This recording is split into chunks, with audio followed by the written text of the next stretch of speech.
Good morning friends. Team NGO Enabler is back again with a video on a very intense topic, how the tax personnel can track you. So under Rule 114B of the Income Tax Rules 1962, there are as many as 18 transactions which are listed where quoting of PAN is mandatory. Usually it has to be quoted only when the amount of transaction exceeds the prescribed threshold limit, but in certain cases it is required irrespective of any limit. This is where the tax personnel tracks you by reaching out to you, tracing your PAN, the transaction involved and the return of income filed by you and your organization. So let's have a look at the list of transactions which are relevant to NGOs where quoting of PAN is mandatory. I will discuss 10 such transactions out of the 18 transactions which are relevant for NGOs. Sale or purchase of motor vehicle, opening of bank account. So for these both transactions there is no limit.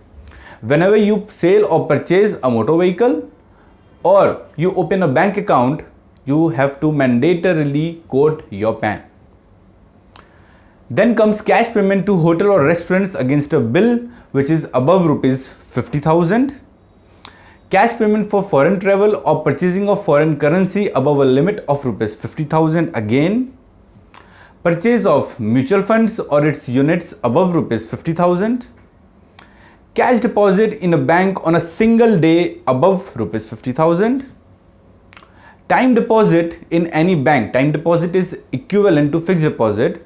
So time deposit in any bank or a post office above rupees 50,000 in a day or more than rupees 5 lakh in a year. So there are two limits for time deposit, either with a bank or post office. It's 50,000 on a single day or 5 lakh annually. Purchase or sale of immovable property above rupees 10 lakhs. Payment of life insurance premium above rupees 50,000 again. And payment in cash for purchase of bank drafts or pay orders from banks above rupees 50,000. So once the PAN is quoted, the transactions get automatically reported to the income tax authorities, as the concerned persons involved in the transactions might have to file certain statements to the concerned authorities where your PAN shall be tagged. I repeat, once in the transactions which I discuss is completed, it gets automatically reported to the income tax department, as the persons who are involved in such transactions might have to file certain statements to the income tax authorities where your PAN shall be tagged. Moreover, if you do not hold a PAN and you enter into such transactions, you have to file Form 60.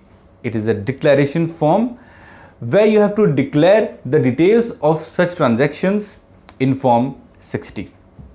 So before entering into such transactions, be aware that after its completion, the income tax authorities might also have a trace about it, and if you do not give proper disclosure wherever required in your income tax return, or your financials as per the tax records doesn't speak about the volume of such transactions, you might land in trouble with the department.